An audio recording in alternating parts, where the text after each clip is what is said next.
ఈ సమావేశానికి విచ్చేసినటువంటి మీడియా మిత్రులకి ఎన్డీఏ కూటమి నాయకులకి అందరికీ కూడా ప్రత్యేకించి ధన్యవాదాలు తెలియజేస్తున్నాం. ఈరోజు ఎంతో శుభపరిణామం. ఏజెన్సీ ప్రాంతంలో సుమారు 16 కంపెనీలు ఉద్యోగ కల్పన కోసం ఈరోజు మెగా జాబ్ మేళా ఇక్కడ బరింకలపాడు జీలిమిల్లి మండలంలో క్యాంప్ కార్యాలయంలో నిర్వహించడం జరిగింది. చాలా సంతోషకరమైన విషయం.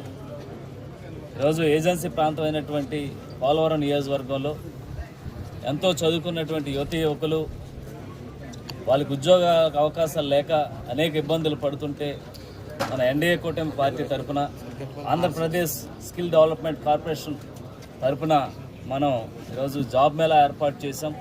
ఈ జాబ్ మేళాలో సుమారు 16 కంపెనీలు ది బెస్ట్ ఏపీ, అదే కర్ణాటక, తెలంగాణ రాష్ట్రాల్లో ఉన్నటువంటి ది బెస్ట్ కంపెనీస్ని ఈరోజు సెలెక్ట్ చేసి ఇందులో సుమారు 1315 ఉద్యోగ అవకాశాలు కల్పించే విధంగా ప్రతి ఒక్కరు కూడా ఏదైతే చదువుకున్నటువంటి యువకులకి ఈ అవకాశాలు కల్పించాలని, అలాగే రానున్న రోజుల్లో కూడా ఈ నిరుద్యోగాన్ని మొత్తం తరిమి పారేయాలని, ప్రతి ఒక్కరికి కూడా మంచి మంచి స్థానాలు మేము కల్పించి, అలాగే ఈరోజు ప్రభుత్వ ఉద్యోగం చూస్తే ఒక పోస్ట్కి సుమారు 1000 మంది అప్లికేషన్ చేసుకుంటే అందులో ఒకరికే ఉద్యోగ అవకాశం కల్పించే వెసులుబాటు ఉంది. కానీ అలా కాదు, చదువుకున్నటువంటి ప్రతి ఒక్కరు కూడా తమ కుటుంబ పోషణకు కానీ లేకపోతే వారు చదువుకున్నటువంటి చదువుకి న్యాయం చేసే విధంగా ఈ ఉద్యోగ అవకాశాలు కల్పిస్తున్నాం.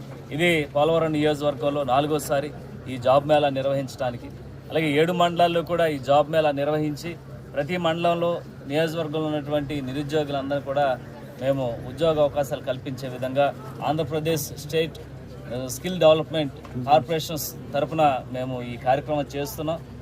ప్రత్యేకించి మేము ఈ 16 కంపెనీస్లకి హెచ్ఆర్సీలు అందరికి కూడా ప్రత్యేకించి పోలవరం నియోజకవర్గం ఎన్డీఏ కూటమి పార్టీ తరఫున ప్రత్యేకించి ధన్యవాదాలు తెలియజేస్తున్నాం. ఎందుకంటే ఈరోజు వాళ్ళ కంపెనీస్కే వాళ్ళు ఇంటర్వ్యూస్కి పిలుచుకునే రోజుల్లో ఈరోజు మనం క్యాంపులు కార్యాలయాలను ఏర్పాటు చేసి ఇక్కడ క్యాంపుగా ఏర్పాటు చేసి వాళ్ళని ఆహ్వానించడం అనేది చాలా సంతోషకరమైన విషయం. ముందుగా ఆ 16 కంపెనీస్ వారికి ప్రత్యేకించి ధన్యవాదాలు తెలియజేస్తాం. అలాగే మేము రానున్న రోజుల్లో మరింత ప్రజలకు ముందుకు వెళ్ళే విధంగా, అలాగే నిరుద్యోగం పారదోలే విధంగా మేము చర్యలు తీసుకుంటామని మరొకసారి నియోజకవర్గంలో ఉన్నటువంటి ప్రజానీకానికి తెలియజేస్తూ ఈ అవకాశాన్ని నియోజకవర్గంలో ఉన్నటువంటి నిరుద్యోగ యువకులు అందరూ కూడా చక్కగా సద్వినియోగం చేసుకొని మంచి మంచి స్థానాల్లో ఉండాలని మనస్ఫూర్తిగా కోరుకుంటూ ఈ అవకాశం ఇచ్చినటువంటి ప్రజానీకానికి అలాగే 16 కంపెనీస్ వారికి ప్రత్యేకించి ధన్యవాదాలు తెలియజేస్తూ సెలవు తీసుకుంటున్నాం.